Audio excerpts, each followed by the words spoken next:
This is the Sideways Thinker podcast with me, Caroline Kay. In this series, we're going to explore some of our best known or even least known Bible stories, helping us reconnect to the West's most important foundational texts. Whether you're a seasoned Bible reader or simply Bible curious, join me to rediscover this outrageous literary collection. As Westerners, it is the air that we breathe and the ground upon which we walk, because these are the stories that literally built the West. They have nurtured, amazed, and sustained us. They have brought us right up to this moment, right here, right now.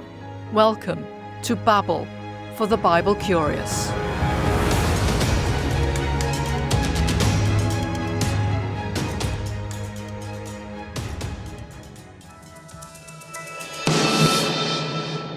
Welcome back to our series on the Tower of Babel.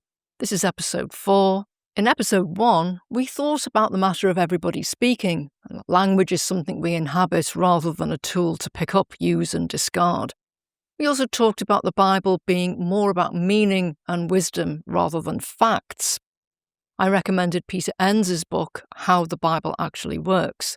And in episode 2 and 3, we discussed further how language is more than just communication. It's about a shared culture. Because we have language, we can understand concepts such as past, present, and future. We acknowledge that belief in God might not be easy for some people, and that it's possible to see God as a character in the story. We also thought about the Bible being developed out of a performative experience and a listening experience, and this chimes with the book recommendation across the 2 episodes, Hugh Wilborn's Bug in Our Thinking. And in this episode, we segue from language into the idea of uniformity imposed from a position of power. Uniform language rarely happens naturally. Language tends to be dynamic and changeable over time. Uniformity with language usually comes from a position of power. From Nimrod to modern empires, language is one of the oldest tools of control. Remember what it said. Everyone had one language and spoke the same words.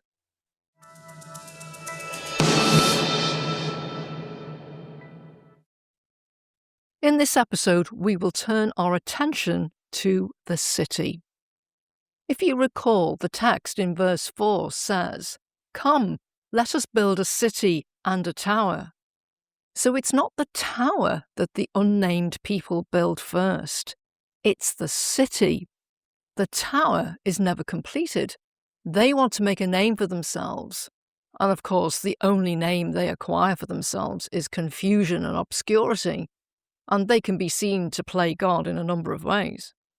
They replace the natural world with their own structures, bricks, bitumen, and the tower instead of stone, mortar, or a natural mountain, a mountain being the structure where traditionally people have encountered God. Biblical scholar Christine Hayes writes about the Bible's hostility to Babylon and its imperialism, and she points to the word Babilim, which means gate of the god in Akkadian, which works as a mocking pun in the Hebrew. In terms of wordplay, Bab Elim, gate of God or gate of the gods, the Babel story subverts the idea of Babylon's own understanding of itself through parody. Elim itself actually is the plural of the word gods, but it's used in the generic sense. It doesn't actually refer to God. If you substitute one letter in Babel, you will get Balal, meaning confusion. And she cites Nahum Sana, who sees the story as being about defiance of God's command to be fruitful, multiply, and fill the earth, because they, this unnamed people, want to congregate in just one place.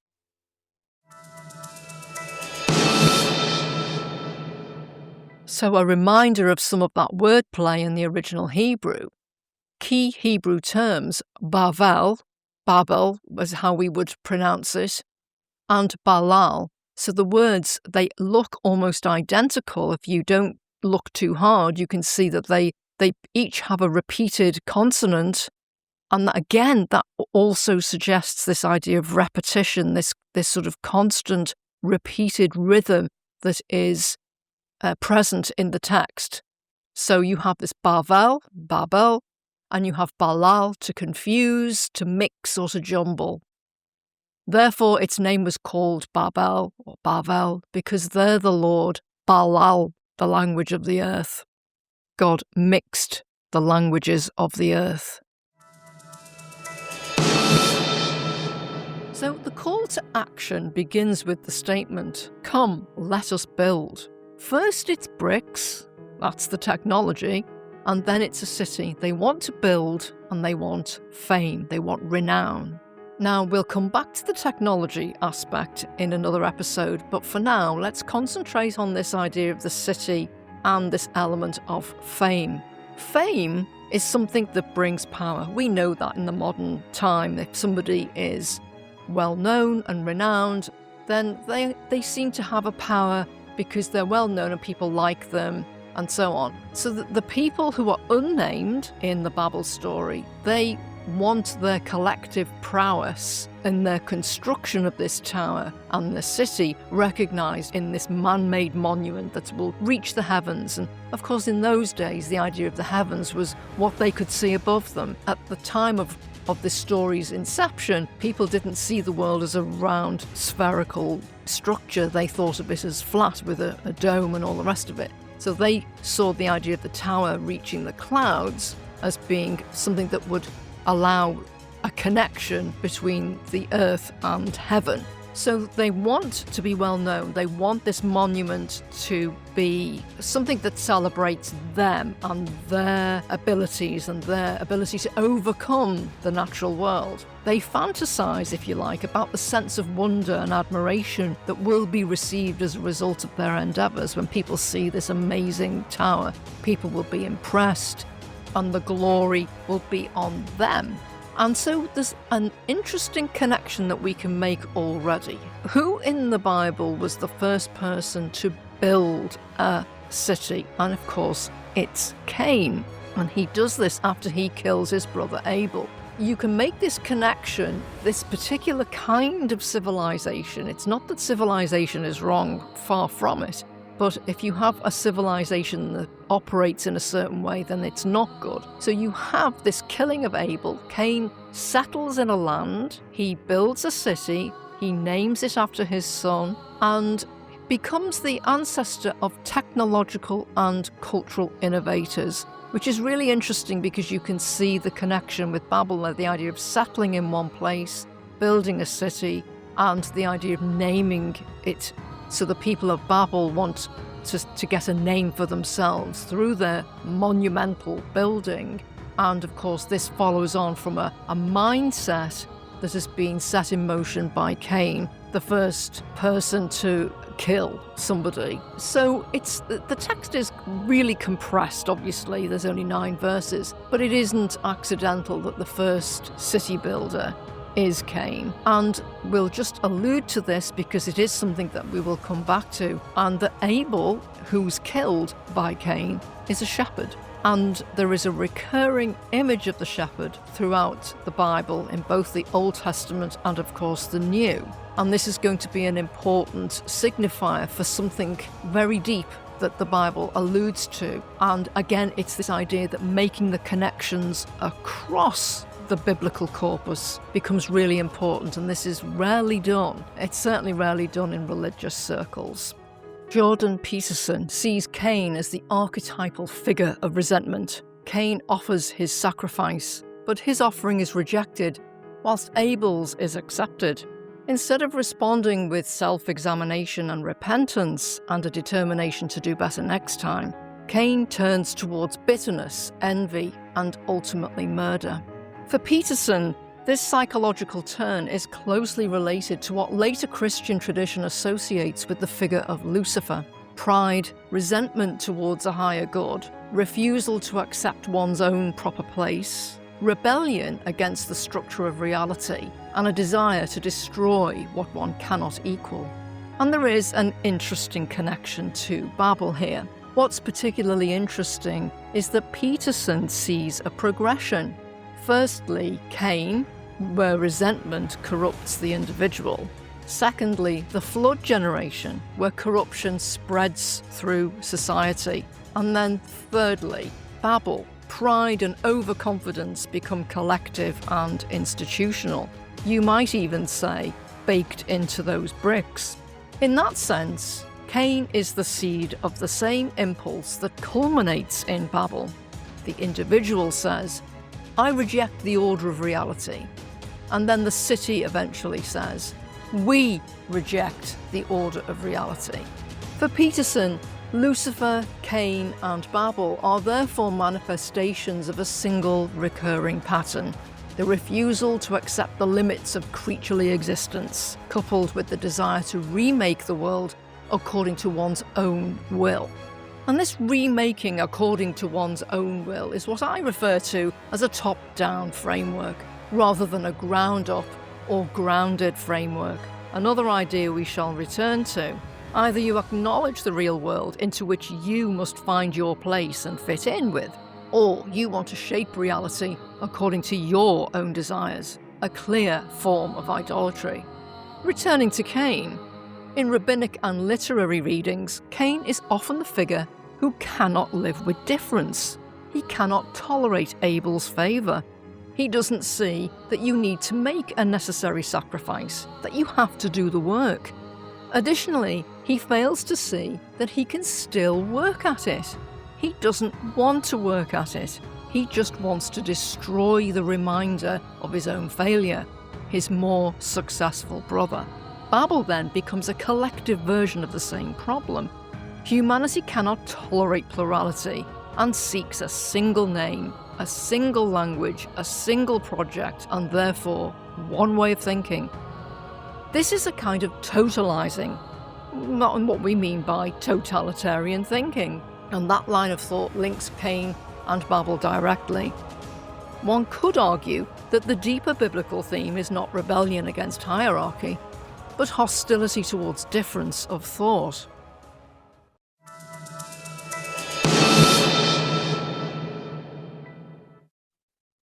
So I've mentioned before the situating of the story, coming after the Noah story and appearing before Abraham comes onto the scene.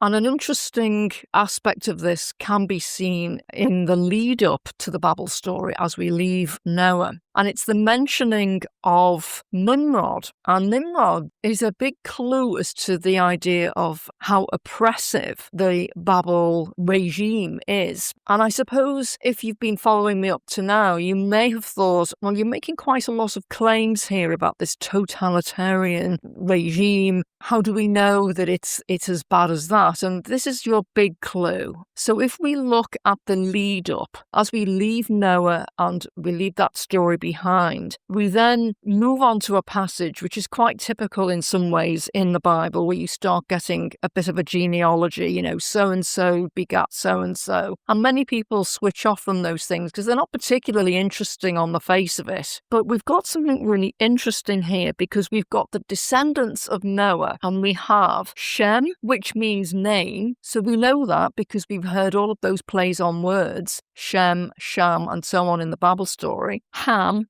and Japheth. And these are the children born after the flood. So we've got this post-flood setup here. And then we've got some further names mentioned, and we get told that the descendants of Javan, Elisha, and Tarshish. So one of the names that comes up is Tarshish. And we find that Tarshish is a significant place when we get to the Jonah story. So there's a link, fast-forwarding much further on into the Old Testament, of the story of Jonah. So we're not going to go into that story, but it's just worth mentioning because Tarshish is the place that Jonah wants to escape to rather than going to where God wants him to go to, at Nineveh. And of course, Nineveh is known to be a very corrupt and very violent place. And what do you get here? So we learn more about the descendants. We've got Ham, Cush, and Egypt. I'm trying not to read absolutely everything here because I want to get to the point where we've got this name Cush, who is the father of Nimrod. And it says, he was the first on earth to become a mighty warrior. He was a mighty hunter before the Lord. Therefore it is said, like Nimrod, a mighty hunter before the Lord. And the beginning of his kingdom was Babel.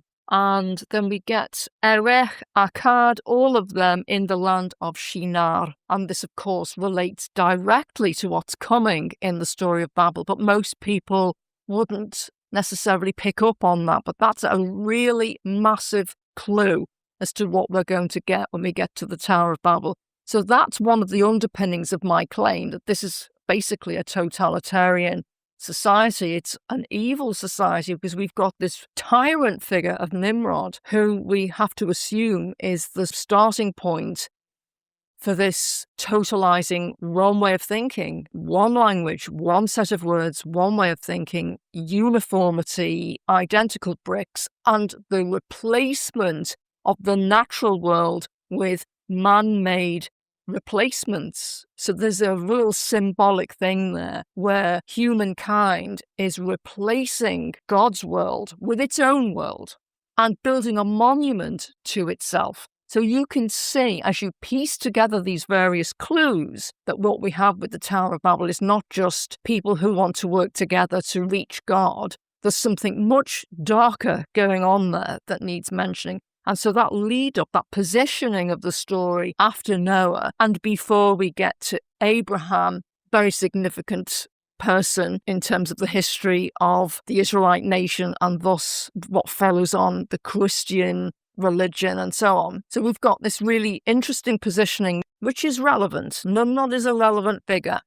One of the points to notice as well is that where the others just get their names mentioned here in the lead up to the Tower of Babel story, Nimrod gets a few verses. It's underlined. He's a warrior before the Lord, and therefore people said he has a reputation. So people would refer to Nimrod. So Nimrod is a significant player in all of this, and obviously was renowned. Dare I say it, he had made a name for himself, and that's a clue as well as to what's going on.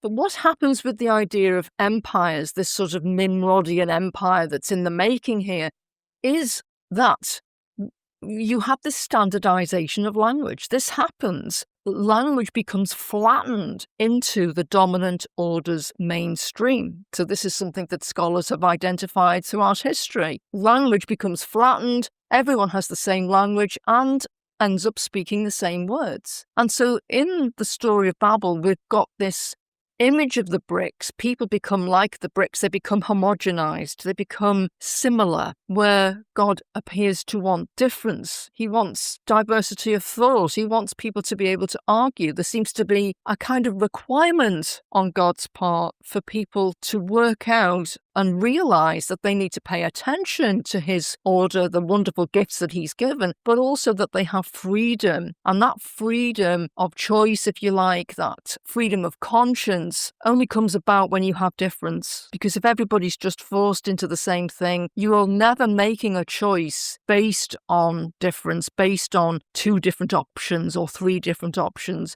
If you only have one way presented to you, there is no possibility of being able to make a choice that's different. How could you do that? So it could be argued that empire is characterized by this sort of centralized authority. And although Nimrod isn't mentioned in the actual Tower of Babel story, he's given quite a lead up as we get to that story. So empire characterized by this centralized authority, universal rule, cultural homogenization, coercive unity, not just unity in a nice self-initiated collective, but a coercive unity and a suppression of national distinction. That's actually quite important when we think of the wider world and the ongoing historical developments. Because we are seeing a bit of an attack on the idea of the nation. What we're seeing is a desire to break down borders,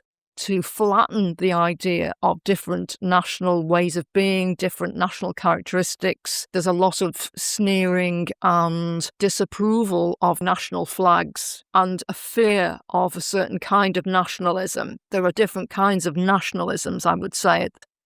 But these are the characteristics that are almost on the table here as we put together all of the different connections, as we work towards a fuller understanding of the Tower of Babel story, as we put all of these things together and all of these connections together, we start to see a bigger picture. So we've come across this idea before that if you control speech, you shape reality. And it is an important part of things. If you're ruling over people and you want to shape the way they behave and you want to create your great monuments and your great achievements, you're just using the people as if they're tools and bricks and material to use, then controlling people's ability to speak freely, to disagree, that is, a key component of wanting to control people. So if you think in terms of the modern day, and a number of things have been happening over the last 5 or 6 years, but we could make an analogy here that some would agree with, some might not agree with, or some have yet to understand this. But if you think about that call to action, come let us build, bake bricks and build a city and a tower and so on. What if we said, come let us build smart cities with 5th generation towers in the sky in order to make a name for ourselves? I'm kind of being a little bit disingenuous here, perhaps, but these kind of things are happening. We've got a digital infrastructure that's being constructed which will act as a massive surveillance project. We know that there are cameras almost everywhere now. People are monitored in lots of different ways.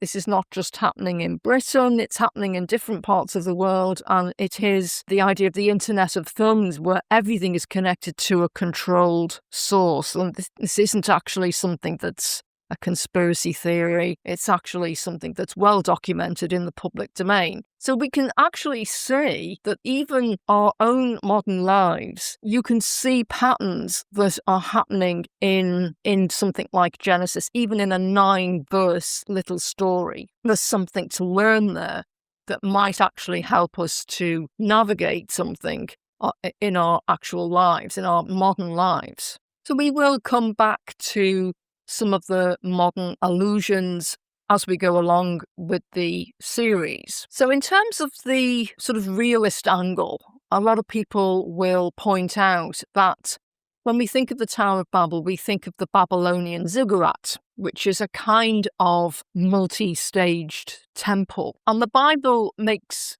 use of wordplay. We've talked about this before, that the Bible is making use of puns and rhythms in the Hebrew. And so you've got this word Babel, Babelim, and Babylon, all of these word plays. Now, Babylon was always considered to be idolatrous within Hebrew culture. And Babel is the Hebrew translation of Babylon. And of course, the Mesopotamians pronounced it Bab-elim. And so this is the Akkadian language, which means gate of the god.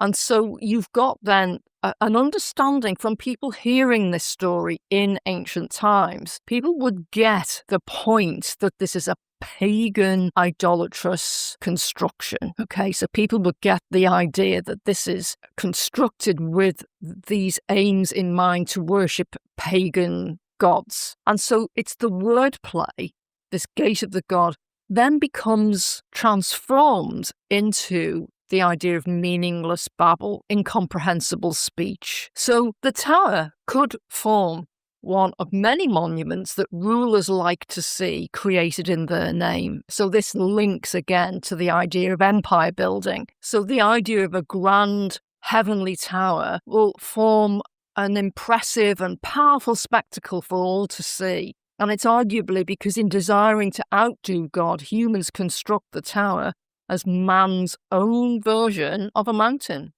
So in place of a natural mountain, we have a man-made imitation of a mountain, born of human hard labour and suffering. We could even cite a modern rock song, Another Brick in the Wall. So it might be interesting or helpful just to think back about the structure of the Bible or the way the Bible operates.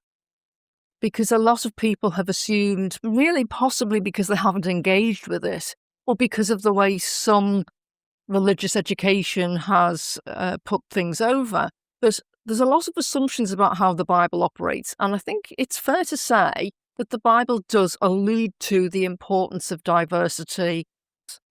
So it's probably fair to say that there isn't a singular worldview presented in the Bible. That might contradict what some people imagine is the case, but I think it's a fair remark. And I'm citing a biblical scholar when I use the phrase, and it is an artful compendium of ideas. So notwithstanding that my own mother tongue, the English language, is used internationally, it's in another language altogether that forms on our new modern Babel cities and prison towers. So even though my own mother tongue, the English language, is used internationally, we're not all required to speak only the English language and use only one set of words. But we've got a different kind of common language that everybody is using, and we could talk about that as being binary code or the language of the computer. So it's a bit like those Babylonian bricks. It cajoles us into narrow pathways of thought. People feel corralled into one way of thinking quite a lot of the time. And we talk about it being social media. We could even say anti-social media in this case. Like the artificial mountain tower, we could actually make a point about artificial intelligence. It's not really intelligent. It's a tool, if you like. There is nothing behind the curtain. There is no grounding. There is no earth. This artificial intelligence, this binary code, it's calculative. It literally is calculative, algorithmic formulae. Returning to Jordan Peterson's thoughts about the Babel story, one of his more interesting points is that the Babel story shows both the greatness and danger of human cooperation. Of course, we have to work together with things, but we have to find a balance. Human beings can achieve extraordinary things when they unite around a common goal, and civilization itself does depend on that capacity. But when cooperation is detached from the truth, we can find ourselves immersed in tyranny, and the same ability that builds cities can also build systems of oppression. The greater the coordination, the greater the potential catastrophe when the underlying vision is flawed. So what kind of world grows from that kind of cooperation? If everyone is the same, then everyone is nameless, anonymous, and disappears. This is what happens in the collective mentality. Modern technocratic systems also push humans into anonymity and disappearance. Digital architecture is being built all around us and is a feature of this mindset. The ultimate goal of all of this digital architecture is control of absolutely everything, all the resources on the earth and all the people on the earth. And this is something to think about. It's probably fair to say that the Tower of Babel is something that has clearly been warning us in each generation about the prospect of tyranny when the collective mindset goes too far. We've seen totalitarian systems emerge and disappear, re-emerge and disappear. And we need to be mindful of that. And so one of the things I think is quite telling is that if you only see God as a character in the story, then you can see God in this instance as being wary of the city, wary of people sort of disappearing into anonymity, wary of people being crushed by a ruler such as Nimrod. And so this is what makes God such an extraordinary character, if that's all you see him as. Of course, the religious don't just see him as a character, they see him as a fundamental part of our existence. But wherever you stand on that spectrum, it's probably fair to say that the Tower of Babel is teaching us a great deal about how we should find balance in the way we organise our societies. So I've kind of talked a little bit about Jordan Peterson in this episode, and I probably mentioned Yoram Hazony. I'm just going to talk a little bit more about that in terms of what the Bible seems to be saying. So first of all, the Jordan Peterson book is We Who Wrestle with God. which is a really interesting book, and it has a whole chapter on the Babel story. And the other book that I would flag up for our discussion is The Philosophy of Hebrew Scripture by Yoram Hazony. And he actually explains a little bit in that book about how the Bible sort of brings forth a vision of how to live. And so where you've got this empire where people are, homogenized, and it's a kind of flattening, this centralized authority and suppression of national distinction. And of course, the Bible thinks of Israel as a nation comprising of a people bound by a covenant. So this is actually quite an important way of understanding what a nation is. It's not a racial thing. It's not just about land. It's something more ambiguous or nuanced than that. But land is important. Abraham is called out of Mesopotamia into a particular land, becomes part of a particular family, and embraces and champions a particular covenant. And so the political form that leads out of that is a nation, which is defined by a shared history, shared law, and shared tradition. And so the nation is bound by covenant rather than coercion. And so this becomes the foundation for Hazony's own political writings and his explanation of why being a nationalist in that biblical sense is actually a moral requirement rather than something that is to be stamped on and got rid of.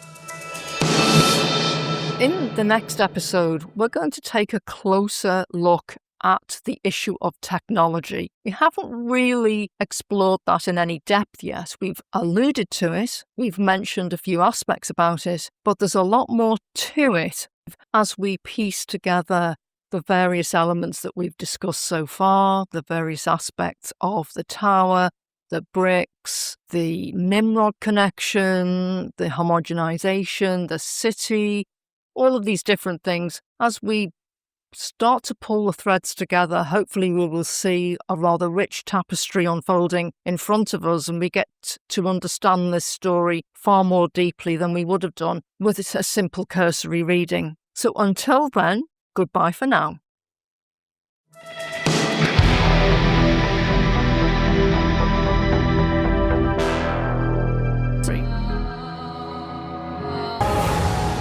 Thank you so much for listening.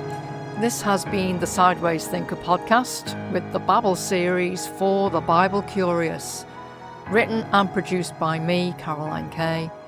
Music is Stars and Laurels by Shane Ivers for Silverman Sounds. If you enjoyed this podcast, and I really hope you did, please like and subscribe and share on the usual platforms. Thank you so much.